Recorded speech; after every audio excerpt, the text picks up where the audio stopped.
Magandang araw mga minamahal kong kababayan. Andito naman si Kuya Arby TV nga siyang maghahayag sa mga bagay na sagrado alinsunod sa tala ng Biblia, minamahal kong kababayan.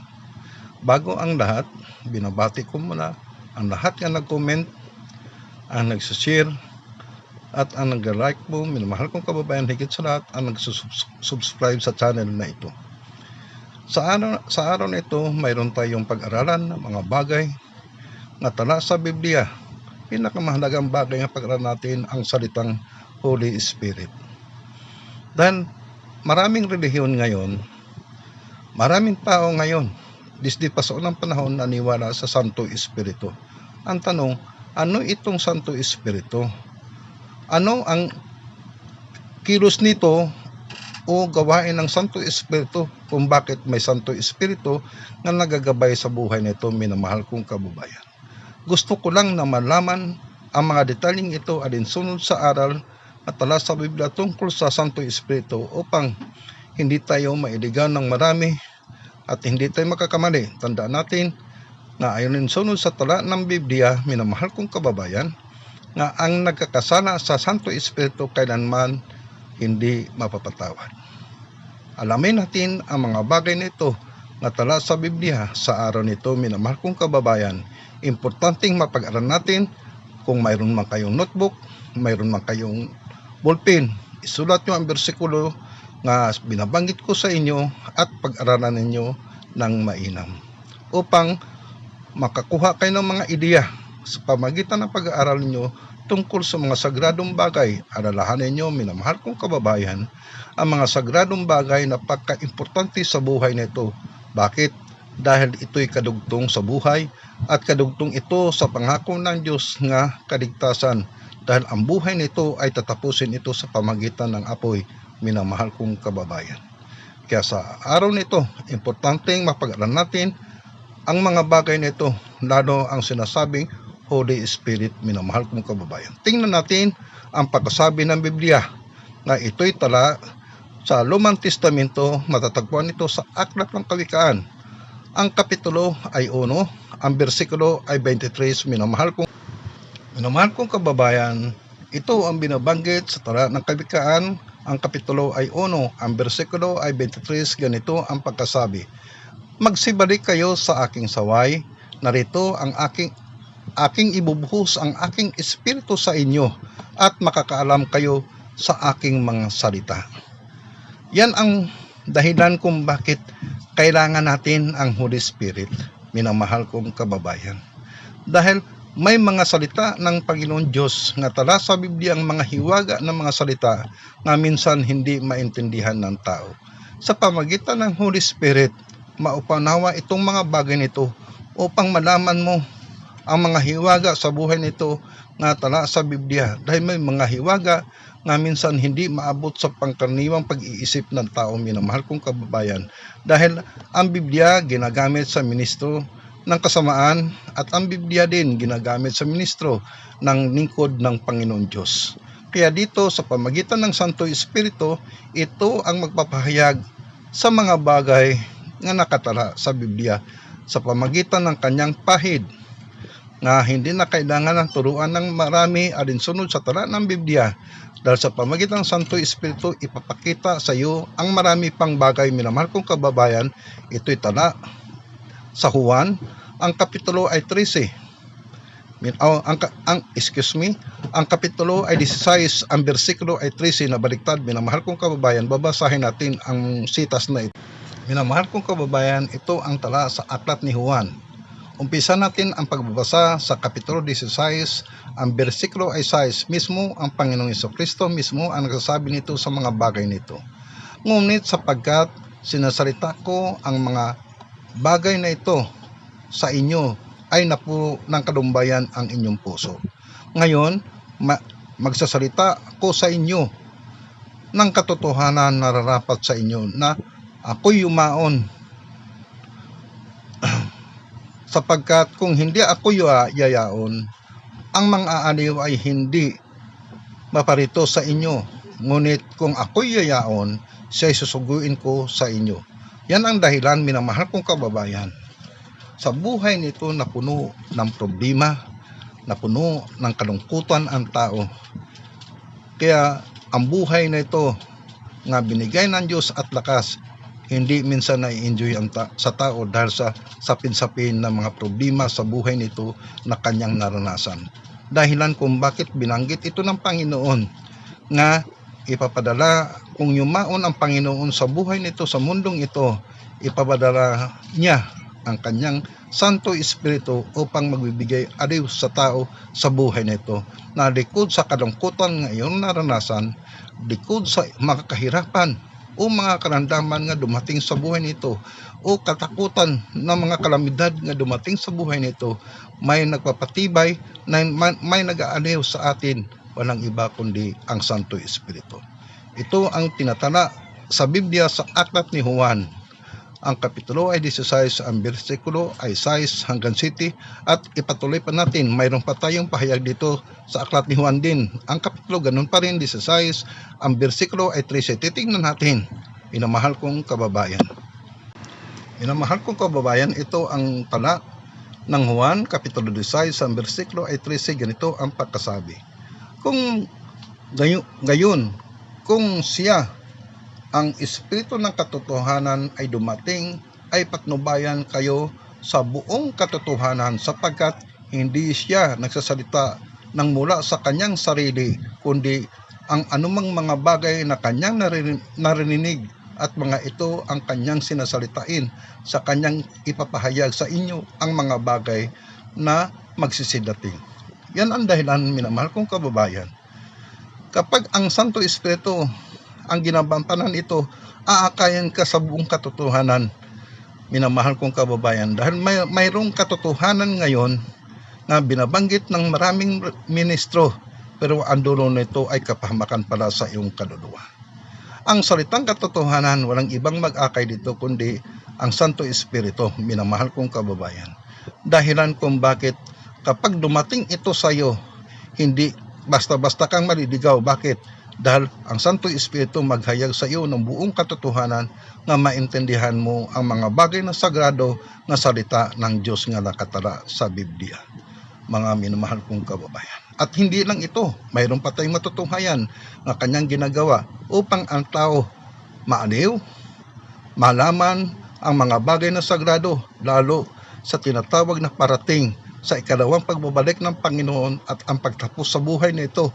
Mayroon ba tayong matutunghayan, minamahal kong kababayan, na tala sa Roma, ang kapitulo ay 8, ang bersikulo ay 26, ganito ang pagkasabi, minamahal kong kababayan. Minamahal kong kababayan, ito ang tala sa Aklat ng Roma, ang kapitulo ay 8, ang bersikulo 26, ganito ang pagkasabi. At gayon din naman, ang Espiritu ay tumulong sa ating kahinaan, sapagkat hindi tayo marunong manalangin, at nararapat, ngunit ang Espiritu rin ang namamagitan dahil sa ating mga hibik na hindi masaysay sa ating panalita. 27. At ang nagsisiyasat sa inyong mga puso, nakaalam kung ano ang kaisipan ng Espiritu, sapagkat siya ang namamagitan dahil sa mga banal alinsunod sa kalooban ng Diyos. Kaya dito, minamahal kong kababayan, mayroon pa maraming karaingan sa buhay nito, sa mga sapin-sapin na problema dumarating sa buhay natin. Minsan, iiyak na lang ang tao, hindi mapasalita ang mga problema nga nandito sa kanyang kalooban. Pero ayon na rin sunod sa tala ng Biblia, may Santo Espiritong tumulong, minamahal kong kababayan, dahil ang tao mahal ng Diyos. Isang patunay lang na mahal ka ng Diyos, ang taglay mong buhay ngayon at lakas na ibinigay sa iyo. Yan ang ebidensya nga mahal ka ng Panginoon. At higit sa lahat, may gabay pa ang Panginoon Diyos sa iyo sa pamagitan ng kanyang banal na Espiritu Santo, upang malaman mo ang mga kalooban ng Diyos, lalong-lalo ang kanyang salita, minamahal kong kababayan. At ito pa ang binabanggit sa Aklat ng Mateo, ang kapitulo ay 26, ang bersikulo ay 41. Ibinabanggit noon mismo ang Panginoong Hesus, nagsasabi nga magsipanalangin kayo upang huwag kayo mapasipasok sa tukso. Ang espiritu may ibig ngunit mahina ang laman. Minamahal kong kababayan, sa buhay nito dahil sa masamang espiritu, dahil sa demonyo, naglipana sa buhay nito, minamahal kong kababayan, napakadali matukso ang tao, minamahal kong kababayan, sa mga maraming bagay na siyang makasira sa kanya, siyang makapahiwalay sa kanya sa relasyon mula sa Panginoon, nga magsira sa tao upang mawala ang proteksyon ng Diyos sa kanya. May namahal kong kababayan, dahilan kung bakit ibinabanggit ng Panginoon magsipanalangin kayo dahil upang huwag kayong magsipasok sa tukso dahil mayroong tutulong sana ang Santo Espiritu pero mahina ang laman, minamahal kong kababayan. Dahil itong mga bagay na ito ay hindi minsan naintindihan ng pangkaraniwang tao ang mga bagay nito, minamahal kong kababayan. Kaya ang Santo Espiritu, itong mga bagay nga magiya tungkol sa mga sagradong bagay upang hindi ka mailigaw. Bakit? Dahil din sa Biblia na mayroong ministro ang demonyo, mayroong mga ngaral din ang demonyo, ang masamang espiritu upang iligaw ang tao at negosyuhin ang tao sa buhay nito, minamahal kong kababayan. Kaya dito sa pamagitan din ng Santo Espiritu, hindi lamang tumulong sa kahinaan ng tao ang Santo Espiritu, kundi nagbibigay ito rin ng kapangyarihan na tala sa unang Korinto kapitulo 1 bersikulo 12 bersikulo 9, minamahal kong kababayan, nga nagpapagaling sa lahat ng mga uri ng karamdaman sa pamagitan ng Santo Espiritu kung ang tao manalangin lang sa Panginoong Diyos at sa Panginoong Jesucristo, masinsinang panilang pakiusap at nakakaroon siya ng panampalataya. Minamahal kong kababayan, kadito ang Santo Espiritu tutulong sa atin sa mga bagay nito dahil alam ng Diyos nga ang tao mahina, minamahal kong kababayan. Ayaw ng Diyos nga ikaw mapapahamak, kaya naglagay ang Diyos ng kanyang Santo Espiritu dahil sa pamagitan ng Santo Espiritu ang lahat, hangad ng Diyos nga ang lahat ng iyong ginagawa, maging ang iyong pag-iisip, maging ang iyong kalooban ay mga sagradong banal na iyong minimithi sa buhay nito. Dahilan kung bakit nagagalit ang masamang espiritu sa mga tao nga lalong kinasihan ng Santo Espiritu.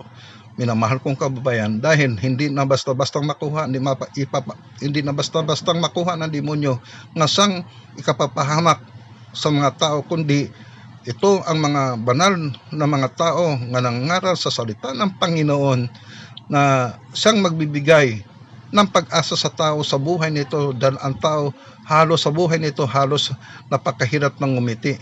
Minamahal kong kababayan, dahil sa sapin-sapin na problemang naranasan natin, sa daming takot ng tao dahil sa maraming iba-ibang kalamidad na nangyari ito mula sa baha, sa lindol, sa gutom, sa mga karamdaman o ano pa mga problema sa buhay nito, minamahal kong kababayan, lalo ang pinansyal. Kaya dito, isang bagay nga ang tao, sa pamagitan ng Santo Espiritu, ito lang ang naghiya sa tao, naggabay sa tao upang maihatid tayo sa ating tamang paniwala sa Diyos at sa kanyang salita sa buhay nito nga may katotohanan. Tandaan natin, minamahal kong kababayan, ang Santo Espiritu, isadyang ibinigay ito at sinusugo ng Panginoong Hesus alinsunod sa sinabi na niya ng Biblia upang hindi tayo mailigaw, upang hindi tayo mapapahamak. Minamahal kong kababayan, dahil sa buhay nito, dahil sa masamang espiritu nga naglipana sa buhay nito, dahilan kung bakit napakadali magalit ang tao, napakadali makagawa ng masama, napakadali magsalita ng hindi maganda sa kanyang kapwa, dahilan kung bakit nandito ang Santo Espiritu nga handang tutulong sa tao. Minamahal kong kababayan, sa kanyang kahinaan kung ang tao may paniwala sa Panginoon Diyos. Kaya sa araw nito, isang bagay nga dapat ang alalahanin natin, dahil kung wala ka sa iyong paniwala o walang panampalataya ka sa Diyos nga may-ari ng iyong buhay at lakas, minamahal kong kababayan, kawawa ka. Bakit? Dahil ang dulo na iyong buhay, ang diin ng iyong buhay, ang kapamakan na itinala sa Biblia, walang iba kundi ang impyerno, minamahal kong kababayan.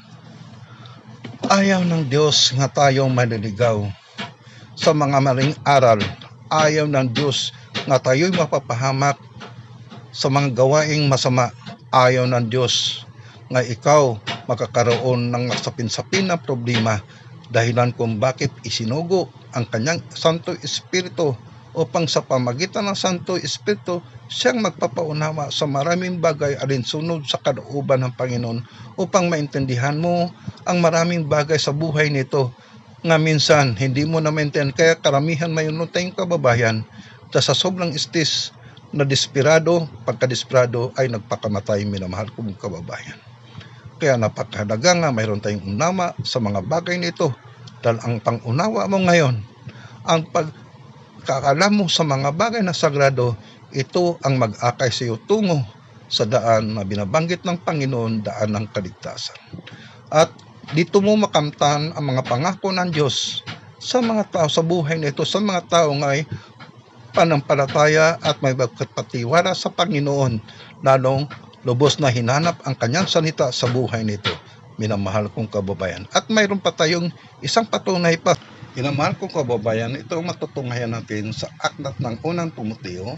Ang kapitulo ay 4, ang bersikulo ay 1, ganito ang pagkasabi: ngunit nahayag na sinasabi ng Espiritu na sa huling panahon at iba ay magsitalikod sa panampalataya at makikinig sa espiritong mapanghikayat at sa mga aral ng mga demonyo. Sa pamagitan ng pangimbabaw 2, ang mga tao ay nagsasalita ng kasinungalingan na hinuruhan ang kanilang mga sariling budhi na waring bakal nga nagbabaga. 3, na ipinagbabawal ang pag-aasawa at ipinag-utos na lumayo sa namang kati na nilalang ng Diyos upang tatanggapin ng may pagpasalamat at mga magsisampalataya at makakaalam sa katotohanan. 4, sapagkat ang bawat nilalang ng Diyos ay mabuti at walang anumang nararapat na itinatakwil at inatanggap na may pasalamat. Kaya minamahal kong kababayan, sa araw nito, isang bagay lang ito, tandaan natin nga sa pamagitan ng Santo Espiritu ng Diyos, ito ang mag-akay sa atin tungo sa mga bagay nga alinsunod sa kalooban ng Panginoon. Ito rin ang mag-akay sa ito upang makagawa tayo ng kabutihan sa buhay nito, dahil ang buhay nito ay naglipana ang kasamaan, dahilan kung bakit maraming masamang tao sa buhay nito. Minamahal kong kababayan, yan ang dahilan kung bakit likod sa pagkagawa ng kamasamaan ng tao. Minsan maraming mga magulang ngayon na kapag nagdisiplina sa kanilang mga anak, sobrang nakapalo, kunting kamalian, nakapalo ng tindi, pagkatapos ay umiiyak. Minamahal kong kababayan, bakit? Dahil sa Santo Espiritu nga nagsalita sa kanilang puso na ang kanilang ginagawa sobra na. Minamahal kong kababayan, yan dahilan kung bakit sa buhay nito ngayon mayroon tayong nabalitaan sa television, sa radyo o ano pa man.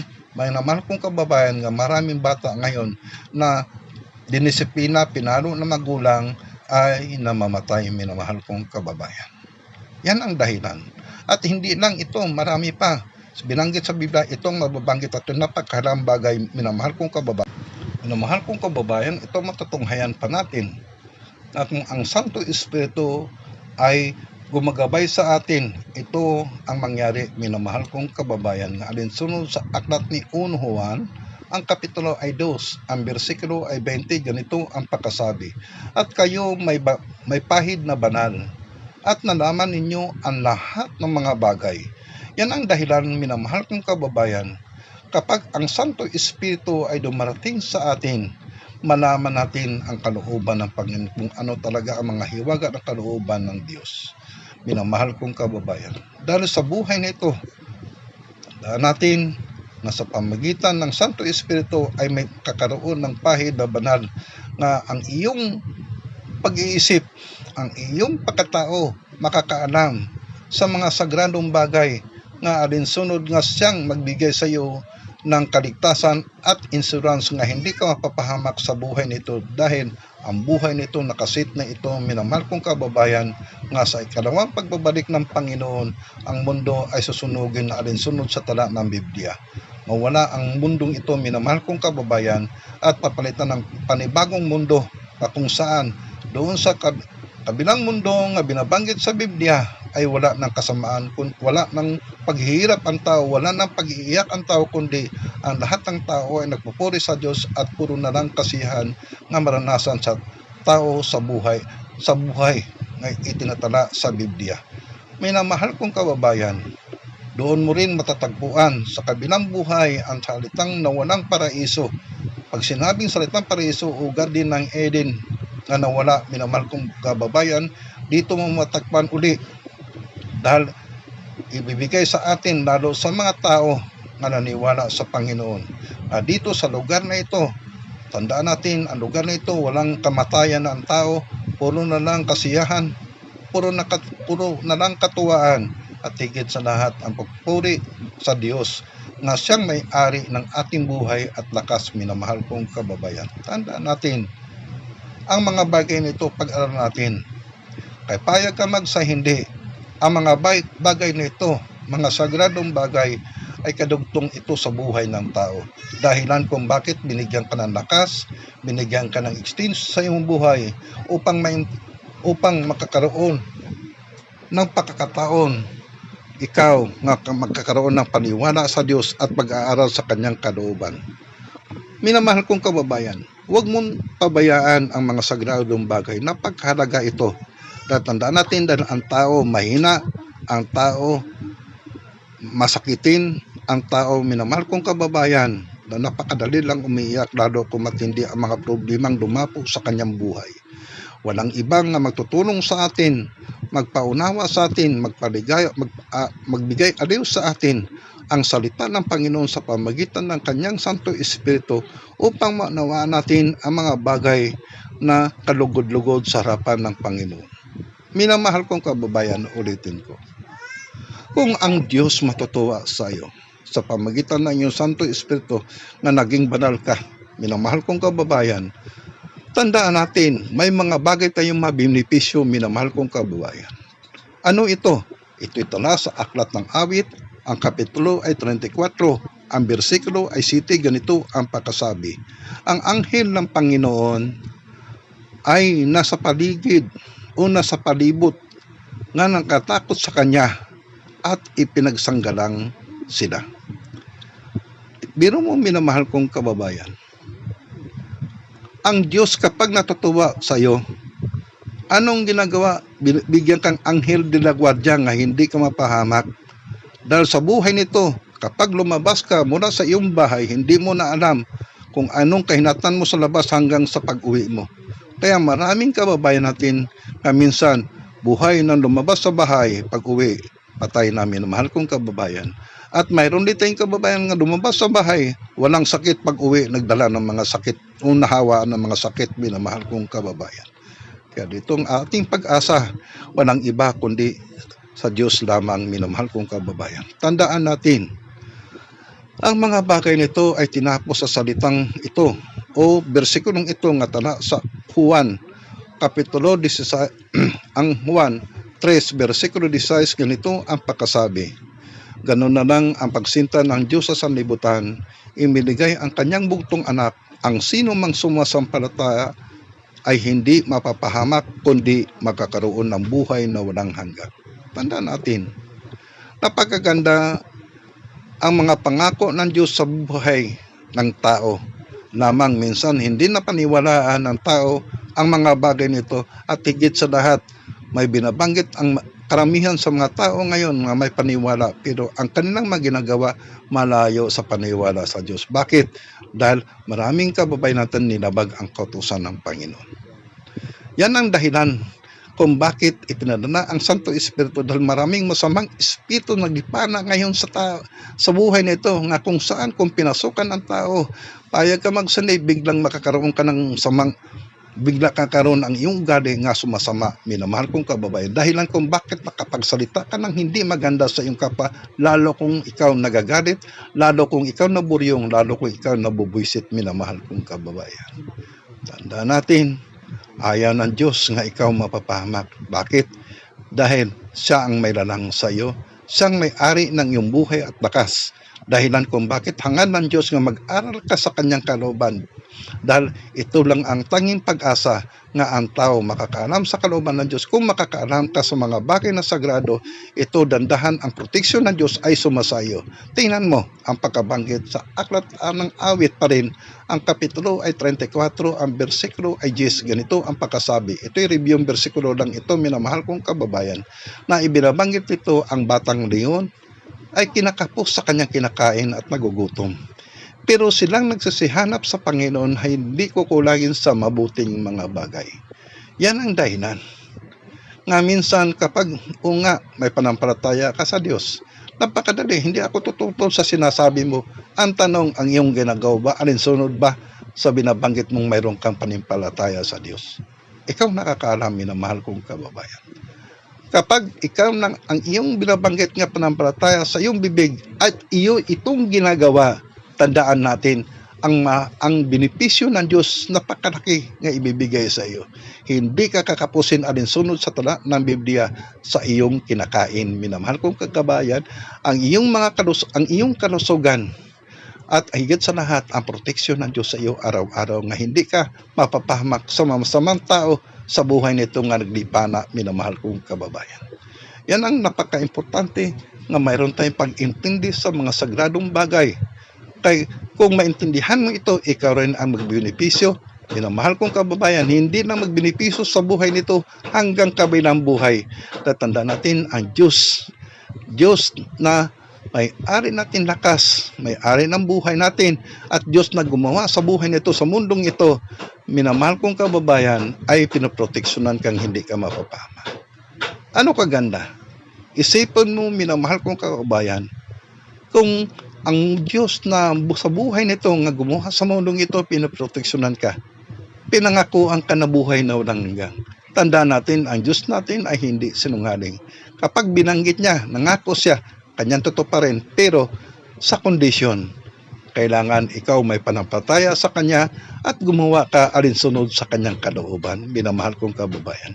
Hindi nang sasabihin sa isang taong may paniwala, pero ang kanyang pinagagawa ay puro kalukuhan sa buhay nito, lalo pamerwisyo sa kanyang kapwa. Minamahal kong kababayan. Tandaan natin, napakasimple lang ang layunin ng Diyos sa tao. Gusto ng Diyos nga ikaw masaya sa buhay nito, na ma-enjoy mo ang taglay na buhay na ibinigay ng Diyos sa iyo at lakas. Lamang ito'y nasira dahil sa ating kamalian, sa ating mga kasalanan sa buhay nito, dahil sa masamang espiritu, dahilan kung bakit instead na ikaw lumigaya araw-araw, pinalitan ng kalungkutan dahil halos wala ka nang makain dahil sa gawa ng masamang espiritu. Minamahal kong kababayan. Tandaan natin, hindi nangako ang Diyos ng salitang kagipitan. Hindi nangako ang Diyos nga mapapahama ka. Katunayan, binasa ko kanina sa Juan 3, versikulo 16, ay nangako ang Diyos nga iligtas ka, hindi ka mapahamak kung may paniwala ka at may panampalataya ka sa kanyang buntong anak. Minamahal kong kababayan. Marami pa kung babasahin natin, minamahal kong marami pang pangako ang Diyos sa buhay nito na dapat ating unawain. Minamahal kong kababayan.